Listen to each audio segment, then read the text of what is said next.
So, the weekend basically done in the NFL as the divisional round all but set. We have one more game to go tonight with the Vikings taking on the Los Angeles Rams. If you want a breakdown of that game, a preview of it, did that in the full preview over on Friday's show or whenever it came out.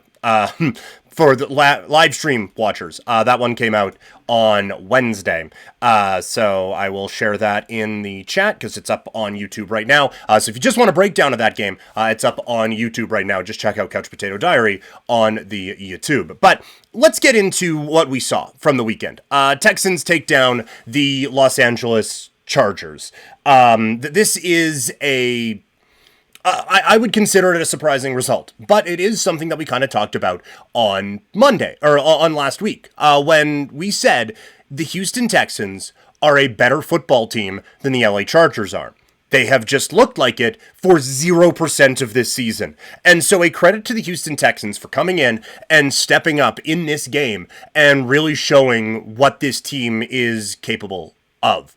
And it was quite impressive what they were able to do. And so they now go into a matchup this weekend with the Kansas City Chiefs. And again, I don't think many people are giving them much credit because of what we saw in the regular season. It is tough to not just say, okay, well, one game, there is what it is. But I do think that this time, the difference is when you look at like talent for talent, I don't necessarily think this one is this going to go necessarily the same way. But I think this was a very big win for the perception of the Texans. This is now a couple years in a row where they have won playoff games. And I think when you look at the season that they were having with Stroud struggling, the offense couldn't really do anything. Even the defense that was supposed to be a bit of a strong suit for this team, even the defense was kind of regressing a little bit, right? So you have some concerns there. But now just one win. And it's crazy because it's one win, but just one win. And all of a sudden you feel so much better about what this team can do. And you feel about a little bit better about what CJ Stroud can be going into next year. I'm not saying that they were going to trade him to the Giants or anything like that, but this was a sophomore slump year. And there are times where the sophomore slump is a little bit more predictive than what the rookie year can be. But now seeing Stroud do that in a postseason against pretty good Chargers defense, you feel pretty good about that. I do think the bigger story coming out of this game is what the hell was that from the LA Chargers? And I was thinking about this with Justin Herbert, because it's something we kind of talked about last year, where there was all of the things, and it's like, well, it's the coach, it's the this, it's the that. And it's like, yes, like, when we are serving the blame pie for what's going on with the LA Chargers, Justin Herbert doesn't get the biggest piece, right? But I also think we are at a point now with this cat at quarterback where he does at least get to sit at the blame table. I just don't think that we are looking at a guy who is in that upper echelon right now. And it's weird because I think he has all of that talent. But at this point, with what he has done, and I guess more specifically, what he hasn't done, I just don't think we can view him as that upper echelon elite level quarterback. Like the Move the Sticks guys did the quarterback tier, for the guys who were left in the playoffs.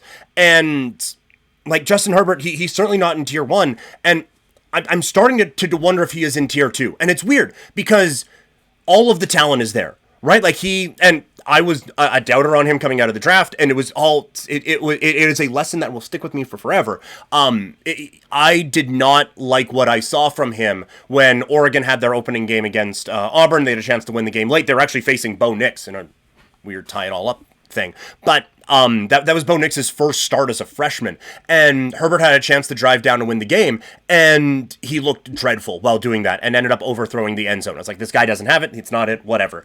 But he has clearly shown that there is an immense amount of talent there. But this was a big moment for him, and it didn't really work. But like I said, every time since he's come into the league, it has been, well, Coach wasn't great. And yeah, well, offensive line. And, oh, I love this and that and the other thing. And it's just, we rush to not blame this kid so much in ways that we don't with a Lamar Jackson or someone along those lines. And I just think now, like, yeah, we are at a point. He doesn't have Mike Williams or Keenan Allen or anyone like that walking through that door. But neither does Josh Allen, and we'll talk about what they did in a second here. Neither does Lamar Jackson. He's got Derrick Henry, admittedly, yes, this year. But Lamar Jackson with, I would say, similar levels of help here. I guess Mark Andrews is still better, but still not elite wide receivers. Lamar Jackson's at least been to the AFC Championship game. Does Justin Herbert have the guys around him to absolutely maximize him? Probably not. But he has also not put himself in those best spots either. So I think that we have kind of gone too far in trying to not blame Justin Herbert and pointing out, oh, well, it's this, it's that, it's the other thing. And we've kind of forgotten that, he should still get some. Again, not the biggest part of the blame pie, but at least a slice of it. Because I don't think he had a good game on Saturday afternoon. And I think I'm not saying, again, he didn't lose them the game, but he didn't win for him either. And that's kind of what you want from that position right now. Moving on, it was an AFC North matchup, and I swing and a miss on this one for me. Ravens just absolutely beat up a lifeless Pittsburgh Steelers team. It is rare that a Mike Tomlin team, A, looks that bad, and B, you can say this, that a 14-point score actually, I think, does them some favors. I thought they looked putrid. I thought they looked terrible, that they did not look ready for this game or for this moment, even a little bit. And the Baltimore Ravens just went out there and absolutely stole their lunch money and just took it to them. And that is not something that you would expect. And I do think that it is right to point fingers at the coach, Mike Tomlin. And I do think that it is right to start to look at the resume. Yes, no losing seasons. That is incredible, unbelievable run. But also no playoff wins in the last 8 years now. And I don't know. It's a weird spot to be in. Because, I mean, look, both of these conversations that we've been having about about all these teams today here in the playoffs, like I'm a Raider fan. Okay, I would love to be able to maybe kind of blame Justin Herbert for an issue. And Mike Tomlin, all he does is lose in the playoffs. Woe is me. Again, coming from my fandom standpoint, but these teams also have higher expectations than the Vegas Raiders. And so I do think that at some point you have to look at what is going on here with Pittsburgh. And they've done such an awesome job with not getting high draft picks and just being able to constantly churn through some of these guys and be able to do it. But I do think now we are at a point where piecing together the quarterback position for these guys isn't enough. Because like they have this leadership at the top in Mike Tomlin. And I do think he is a good coach. I'm kind of in between. I think he is a good coach. I do not think he is as good as the people who talk about him as the best coach in the league think he is. And I also don't think he's as bad as the people, more on the analytical side, who say he's overrated. He actually, he gets winning seasons out of teams, but they don't actually go anywhere. So I just think he is a good football coach who has, on occasions, been a great football coach. And you look at the weird teams that they had with AB and Le'Veon Bell and Ben Roethlisberger and all those guys, and to get those guys in line and to be constantly competing for division championships and constantly competing for, at times, Super Bowl is very, very impressive. But I think that the foundation is set. The culture is set. That's obvious out there in Pittsburgh now. But the next level of it is having that leader on the field who can take you to that next level. And Ben Roethlisberger wasn't that for the last few years of his career. Off the field, you could argue that he was never that, but that's another discussion for another day. So he wasn't that for the last few years of his career. Kenny Pickett, obviously not. And now you're starting to, okay, well, it's Russ and it's Fields and it's this and it's that and it's whatever. I think you now need that leader on the football field to go out and try to get this team. And now this is where all that winning actually sets you back a little bit, which is weird because winning is better, obviously. And to be able to have that run is, again, advantageous. But if they could have sucked in one of those years and gone out and got themselves a quarterback to be able to be that tone setter, be that culture setter on the field, then I think they would be in a much better situation than they are right now. And so, again, this is not a team that is going to tank. It is not a team that is built to tank. But this is now a team, I think, that needs to go out and, in a real serious and somewhat long-term sort of a way, needs to address the quarterback situation and try to get that leader on the field. Another part of it, they need to get George Pickens the fuck out of there, because he is just an absolute drain on this team. And I do not think that this is a guy that is going to be part of a winning football program. This is the least Steelers-y guy you can have, and if he's doing that Eeyore routine up on the at the press conference after the game, what's he like in the locker room? Like they had to. He's the only guy in the league who's getting load management in games and stuff like that from a number one receiving standpoint. He cannot be on. I would not want him anywhere close to my football team right now, and I think that is something the Steelers may want to address here coming up in the offseason. But a very rare lifeless performance from this team that leads to, I think, kind of larger concerns out in Pittsburgh. For the Baltimore Ravens, did what they had to do. Right? Like, I can't on one hand say, oh yeah, the Steelers, zero resistance, what was that? But goddamn the Baltimore Ravens. But goddamn the Baltimore Ravens. And Derrick Henry, this is the time of year they brought him in for, and this is the type of football game that they didn't play a year ago against the Kansas City Chiefs, where they tried to match Patrick Mahomes passing for passing when the obvious... Like, they were built to beat Kansas City last season, and then they didn't, because they just tried to throw the ball, and that was not the way that you attack that Kansas City team. You could actually kind of get some stuff on them on the ground. Now, this year it's a little bit different, but they are built so well to sustain this kind of a thing. And if they get any kind of lead on you at all, they can just run away and hide. That they can really have some success in that way. But in a different sense now, you still don't love the pass-catching options there, but this is an offense that has enough firepower that if they're trailing, they can come back. It is such a fascinating matchup with the Buffalo Bills next week. I cannot wait to break that one all down and see how that game plays out. I guess for the order that we are going in, a bit of a spoiler, because that's who the Ravens are playing next. It's the Buffalo Bills. The Bills with a phenomenal performance in the second half against the Denver Broncos, picking up a victory. I had some concerns. Warren Sharp with a really good tweet or post on X or whatever on social media. After the first half of that game, Buffalo was playing an absolute perfect game to let an underdog stay in. They felt like they were in complete control of that game, and yet they were a few inches away from that game being tied at the half because Denver misses a field goal in what was a great Bo Nix drive. But they were playing a slow pace, ball control, just work your way down the field. Oh, we didn't get into the end zone. Oh, well, we took some time off the clock and it's 3 points. That's not the way you play when you have a significantly better team. That's the way Denver honestly probably should have been playing. That's the way that underdogs play, where let's try to just make this as, like, we may only score on a couple of possessions, but let's only give them a couple of possessions and try to shrink this game down. Buffalo, you want to up that pace. Like, no, we want a ton of possessions and really try to bury these guys and try to make them keep up with us. So I thought the strategy was off. And then in the second half, they went out and buried those kids and did what they were supposed to do. But it was a very strong performance from the Buffalo Bills. But it was just one that tactically you start to have a little bit of concern about. And this is one of the things with Sean McDermott. And it is why I just can't get there with him being like an elite level coach, is there is still a sense that he is trying to protect this defense, because this defense isn't very good, I don't think.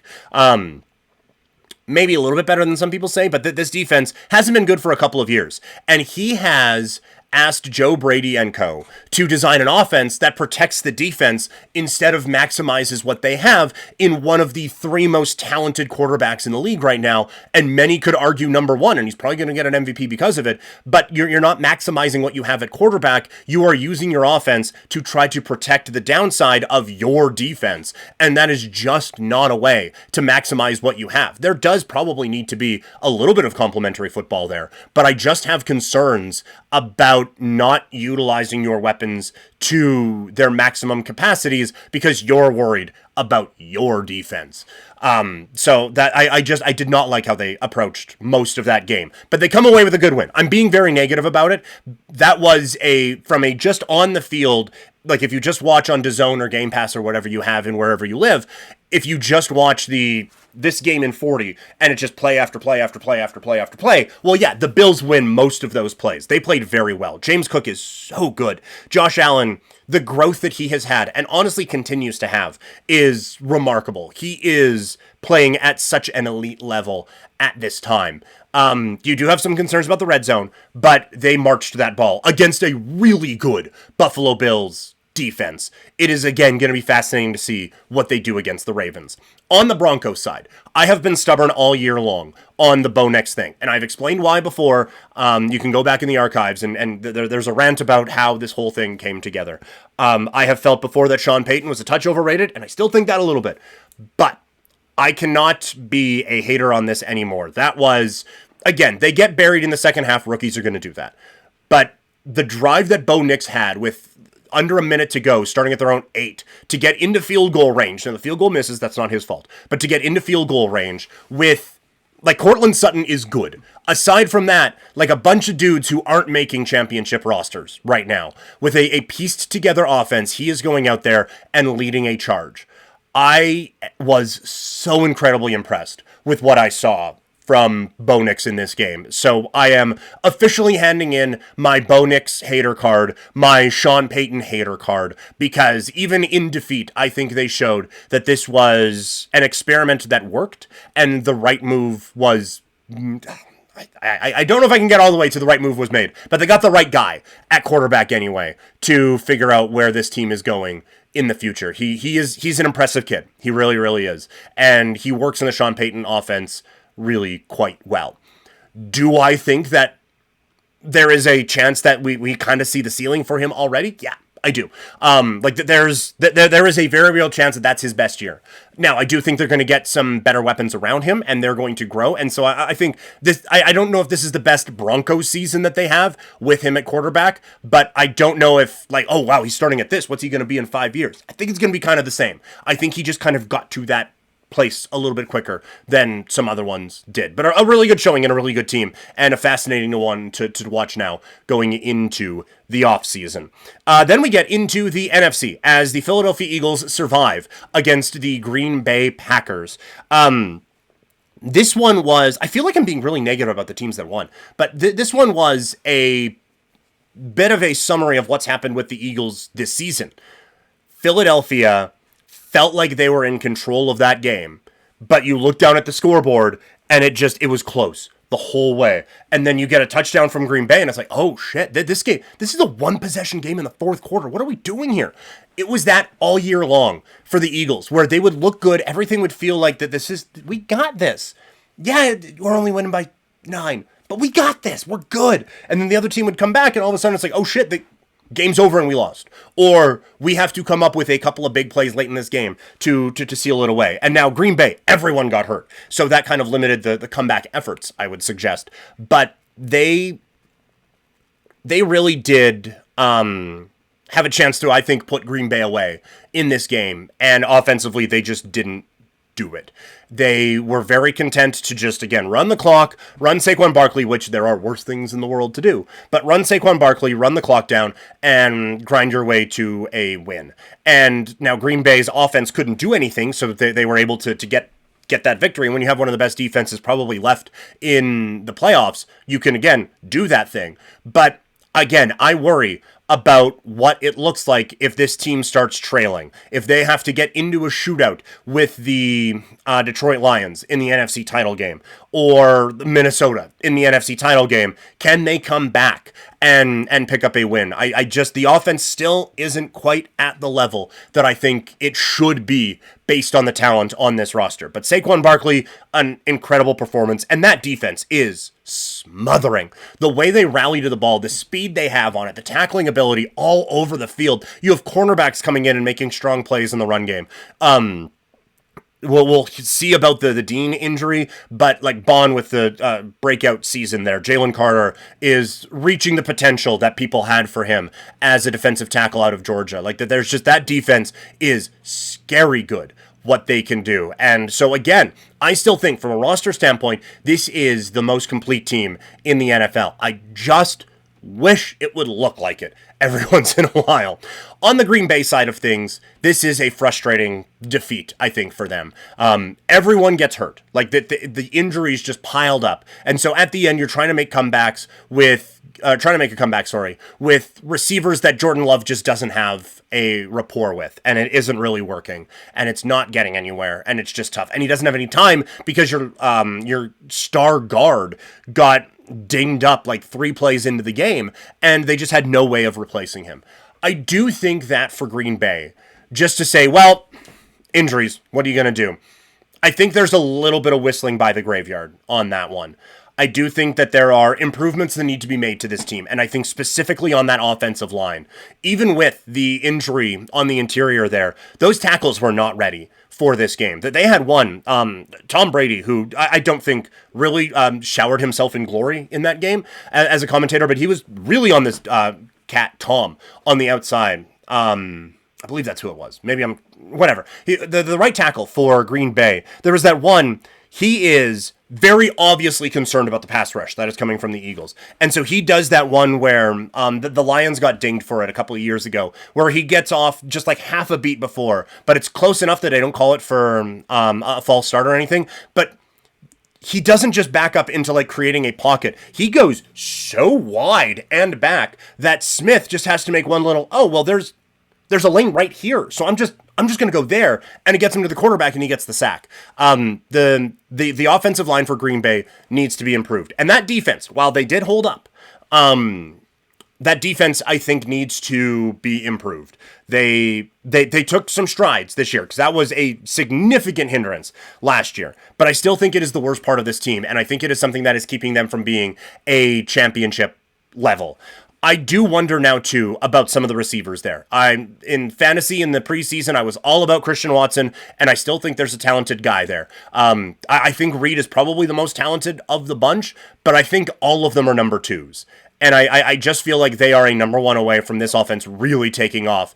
And I have a couple questions about Jordan Love as well. There still are a few throws that are being made that you just wonder how you missed that. The interception where the linebacker basically didn't move the whole time. And yeah, he is not looking at that. And they disguised it a little with the linebacker coming in, showing blitz, and then dropping out.